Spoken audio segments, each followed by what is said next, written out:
America, Israel ఇరాన్పై వైమానిక దాడులని దాటిగా మరింత పెంచాయి. అదే సమయంలో ఇరాన్ సైతం ప్రతిదాడులకు దిగుతోంది. అక్కడి తాజా పరిస్థితులు, మన దేశంపై పడే ప్రభావానికి సంబంధించి శరత్ చంద్ర ఐఏఎస్ అకాడమీ డైరెక్టర్ శరత్ చంద్రతో మా ప్రతినిధి శివరామకృష్ణ ముఖాముఖి. అయితే ఈ క్రమంలోనే ఇరాన్ ఆ కీలకమైనటువంటి హర్మూజ్ జలసంధిని మూసివేసింది. అయితే ఈ క్రమంలోనే అది భారత్ పైన కానీ అట్లాగే ప్రపంచ ఆర్థిక వ్యవస్థ, రవాణా వ్యవస్థ పైన ఎటువంటి ప్రభావాన్ని చూపించనుంది అనే విషయాన్ని మనతో మాట్లాడేందుకు శరత్ చంద్ర ఐఏఎస్ అకాడమీ డైరెక్టర్ శరత్ చంద్ర ఉన్నారు. సార్తో మాట్లాడదాం. సార్ నమస్కారం. సార్ నమస్తే సార్. సార్, ఇప్పుడు ఇరాన్ హర్మూజ్ జలసంధిని మూసివేయడం ద్వారా తక్షణమే అంటే చమురు రవాణాకు సంబంధించి ఎటువంటి ప్రభావం పడుతుంది ప్రపంచవ్యాప్తంగా, దేశవ్యాప్తంగా?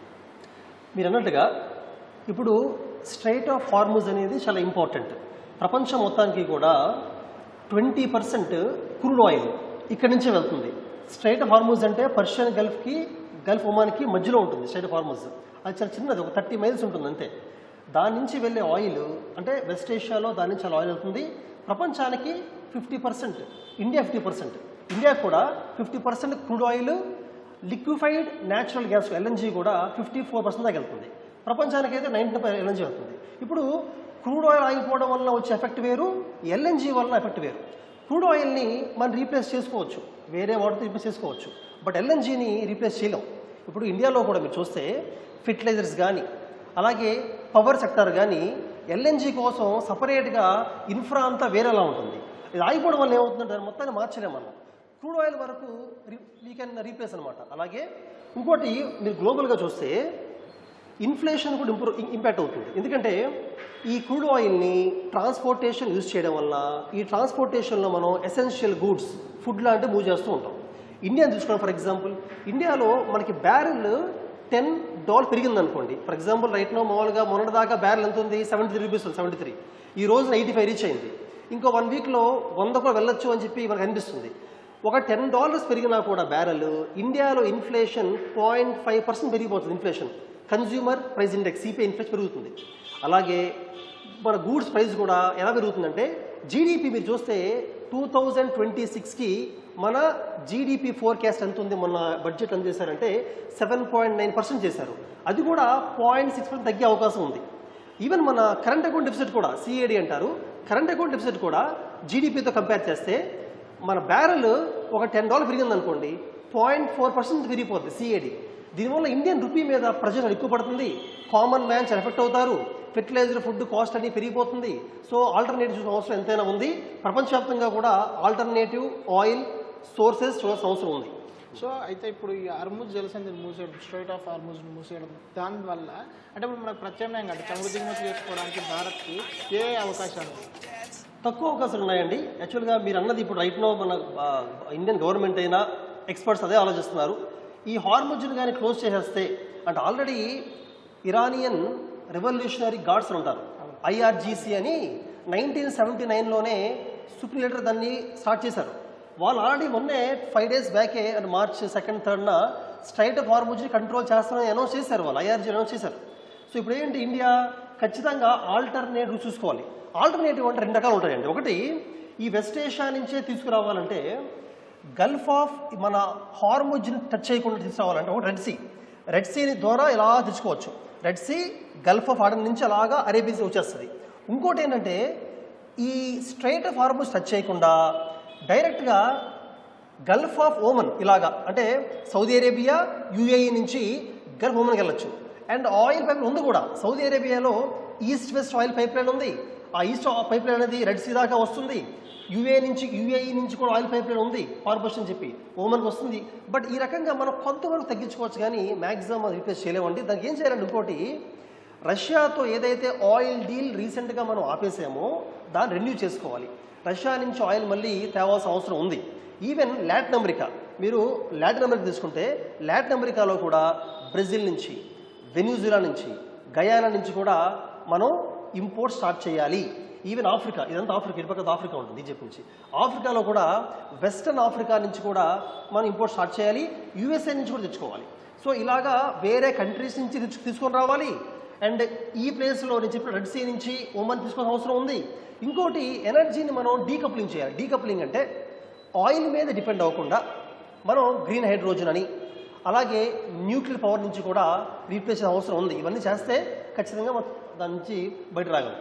సో ఇప్పుడు మీరు చెప్పినట్టుగా రష్యా నుంచి ఆయిల్ తీసుకోవాలి అని చెప్తున్నారు. అయితే అమెరికా మొన్న ఆ విషయంలో చూస్తే కనుక రష్యా నుంచి ఆయిల్ కొనుగోలు పూర్తిగా తగ్గించేయాలి అని చెప్పింది. సో ఇప్పుడు ఈ టైంలో డిప్లొమాటిక్గా మనం ఎట్లా ఉండాల్సిన అవసరం ఉంది? ఒకవేళ మనం రష్యా నుంచి మీరు చెప్పినట్టుగా రష్యా నుంచి తీసుకుంటే కనుక అమెరికా నుంచి మళ్ళీ మనపై ఒత్తిడి వచ్చే అవకాశం ఉందా? మళ్ళీ అట్లా వస్తే కనుక ఇజ్రాయిల్ ఇరాన్తో మనకు ఉన్నటువంటి సత్సంబంధాలు కూడా ఉన్నాయి. సో వీటన్నిటిని మనం ఎట్లా చూడవచ్చు? ఈ డిప్లొమసీ ఎట్లా ఉండవచ్చు? చూడండి, ఇక్కడ మీరు అడిగినట్టుగా అసలు రష్యా నుంచి ఎప్పటి నుంచో తెచ్చుకుంటున్నాం ఆయిల్ని. ఎందుకు ఆపేసాం? యూఎస్ఏ వల్ల. యూఎస్ఏ పెట్టిన ప్రెషర్ వల్ల, శాంక్షన్స్ వల్ల ఆపడం జరిగింది. మరి ఇప్పుడు ఈ స్ట్రైట్ ఆఫ్ హార్ముజ్ని క్లోజ్ చేశారు కదా, అమెరికా దాన్ని ఓపెన్ చేయగలిగితే పర్వాలేదు. ఓపెన్ చేయలేకపోతే నేషనల్ ఇంట్రెస్ట్ ఇంపార్టెంట్, మన ప్రజలు మోస్ట్ ఇంపార్టెంట్. కాబట్టి ఇక్కడి నుంచి 50% ఆగిపోతున్నప్పుడు ఆల్టర్నేటివ్స్ మొత్తం చూసుకోవాలి. యూఎస్ఏని తెచ్చుకుంటాం, కానీ యూఎస్ఏ రష్యా నుంచి వచ్చే కాస్ట్కి, రష్యా నుంచి ఎంత ఆయిల్ వస్తుందో అంత ఆయిల్ని యూఎస్ఏ అదే కాస్ట్ ఇవ్వలేదు, మనకి ఇవ్వలేదు. కాబట్టి నేషనల్ ఇంట్రెస్ట్ కోసం, మన పీపుల్ కోసం ఇన్ఫ్లేషన్ పెరగకుండా, జీడిపి ఫోర్కాస్ట్ మారకుండా, సిఏడి ఇంపాక్ట్ అవ్వకుండా ఖచ్చితంగా రష్యాకి కావాల్సిన అవసరం ఉంది. ఆల్టర్నేటివ్ లేదు. అదే వేరే కంట్రీ కింద చెప్పాను కదా, వెస్ట్ ఆఫ్రికా, లాటిన్ అమెరికా నుంచి కానీ ఎక్కువ తేగలిగితే సరిపోతుంది. ఇంకోటి మీకు చెప్పాలి, ఇప్పుడు 74 డేస్కి సరిపోయే రిజర్వ్ మాత్రం ఉంది. కాబట్టి మనం అర్జెంటుగా ఇంటర్నేషనల్గా క్రూడ్ ఆయిల్ ప్రైస్ పెరిగినప్పటికీ 75 నుంచి 80 పెరిగినప్పటికీ పబ్లిక్ మీద ప్రెషర్ పడకుండా ఆపగలుగుతున్నాం. ఎందుకంటే మనకి ఇండియాలో మెంగళూరులో, అలాగే విశాఖపట్నంలో, పాడూరులో స్ట్రాటజిక్ ఆయిల్ రిజర్వ్స్ ఉన్నాయి, పెట్టాం. ఇదే కాకుండా ఆయిల్ కంపెనీస్లో కూడా ఒక 70 డేస్ సరిపోయి ఉంది. ఈ 74 డేస్ డెసిషన్ తీసుకోవాలి. టైం ఉంది మన దగ్గర. ఇంకా హార్ముజ్ క్లియర్ అవ్వచ్చు. అలాగే మిడిల్ పవర్ కొయిలిషన్, సౌదీ అరేబియా అవ్వచ్చు, లేకపోతే మన యూఏఈ, వాటితో కలిసి మనం ఎక్కువ ట్రై చేయగలిగితే మాత్రం ఈ 74 డేస్లో డెసిషన్ తీసుకోగలిగితే సరిపోతుంది. సో అసలు యాక్చువల్గా హార్ముజ్ అనేది కీలకం అని అందరు చెప్తున్నారు. అసలు ఎందుకు కీలకం అంటే ఏం చెప్తారు సార్? అంటే హార్ముజ్కి అంత ప్రాముఖ్యత ఎందుకు? హార్ముజ్ ఎందుకు వచ్చిందంటే, ఫస్ట్ ఏంటంటే హార్ముజ్ చాలా చిన్న, అది విడ్త్ బాగా తక్కువ, నెక్ అంటారు, నెక్ ఓన్లీ 20 to 30 మైల్సే ఉంటుంది అది. సో దాన్ని ఈజీగా చోక్ చేయగలరు. సేమ్ ఇలాంటి నెక్కే స్ట్రైట్ ఆఫ్ మొలక్కా అని చెప్పి మన ఈస్ట్ ఏషియాకి, చైనాకి వెళ్ళేదని ఉంది. అంటే ఇప్పుడు ఇది పొద్దున్న ఇండియా చైనా లేకపోతే యూఎస్ఏ చైనా వార్ అవుతున్నప్పుడు కూడా స్ట్రైట్ ఆఫ్ మొలక్కా అంటే నెక్ అనమాట. అంటే అంతవరకు ప్రపంచంలో వచ్చిన షిప్స్ అన్ని ఆ నెక్ నుంచి పాస్ అవ్వాలి. దాన్ని బ్లాక్ చేయడం చాలా ఈజీ. ఇప్పుడు ఈ ఇరానియన్ రెవల్యూషనరీ గార్డ్స్ దాన్ని బ్లాక్ చేసి చెప్పారు. కాబట్టి మీరు అన్నట్టుగా పర్షియన్ గల్ఫ్లో చాలా ఆయిల్ ఉంటుంది, నేచురల్ గ్యాస్ ఉంటుంది. అంటే అది ఇరానే కాదు, సౌదీ అరేబియా కాదు, కువైట్, బహ్రెయిన్, ఖతార్, అన్నిటికి సంబంధించిన ఆయిల్ రిజర్వ్స్ పర్షియన్ గల్ఫ్లో ఉంటాయి. ఈ పర్షియన్ గల్ఫ్ నుంచి బయటికి రావాలంటే ఖచ్చితంగా ఇటు నుంచి రావాలి కదా, ఇటు నుంచి రావాలి. ఇంకో మార్గం ఏంటంటే పర్షియన్ గల్ఫ్ నుంచి ఈస్ట్ వెస్ట్ పైప్ లైన్ ఉంటుంది. బట్ అది అంత ఎక్కువ తేలేదు. ఆ పైప్ లైన్ ద్వారా ఇలా తీసుకెళ్ళి ఇలా రావచ్చు, ఆప్షన్ ఉంది.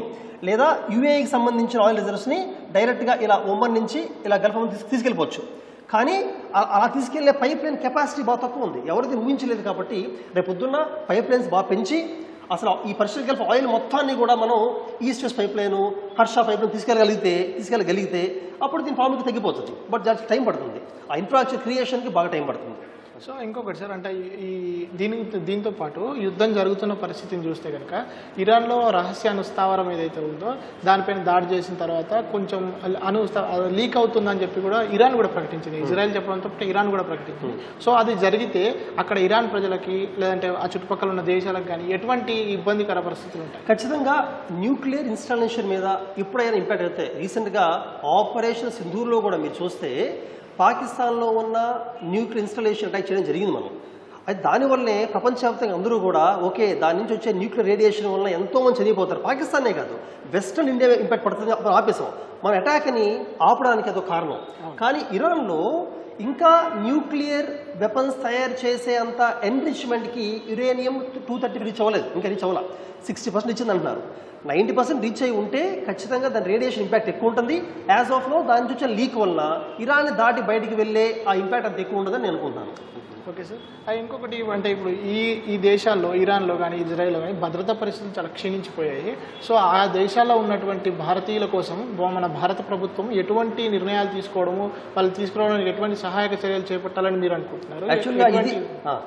ఎటువంటి పరిస్థితులు ఉన్నాయి ప్రస్తుతం? యాక్చువల్లీ ఇది ఫస్ట్ ఇంపార్టెంట్ మన ఇండియన్స్ ఫస్ట్ ఇంపార్టెంట్ ఏంటంటే, ఓకే ప్రపంచం అంతా మనకి ఇంపార్టెంట్ కాదనట్లా, కానీ ఈ వెస్ట్ ఏషియాలో, గల్ఫ్ ఏరియాలో ఎవరైతే ఇండియన్ డయాస్పోరా ఉన్నారో ఆల్మోస్ట్ 10 మిలియన్ 1,00,00,000 మంది ఉన్నారు. అంటే అన్ని దేశాల కన్నా ఇండియన్సే అక్కడ ఎక్కువ ఉన్నారు, మిగతా దేశాల నుంచి కన్నా కూడా ఎక్కువ ఉన్నారు. కాబట్టి వాళ్ళని ఎలా మనం కాపాడాలి, ఇబ్బంది లేకుండా చూసుకోవాలి అనేది మనకు మోస్ట్ ఇంపార్టెంట్. ఇక్కడ మీరు అడిగినట్టుగా అండి ఫస్ట్ పాయింట్ ఏంటంటే అక్కడున్న వాళ్ళని మనం, ఫర్ ఎగ్జాంపుల్ ఇది ఇజ్రాయెల్ అండి, ఇజ్రాయెల్ కదా, ఇప్పుడు ఇజ్రాయెల్ నుంచి ఇరాన్కి మిజైల్స్ వెళ్తున్నాయి కంటిన్యూస్గా వెళ్తాయి మిజైల్స్.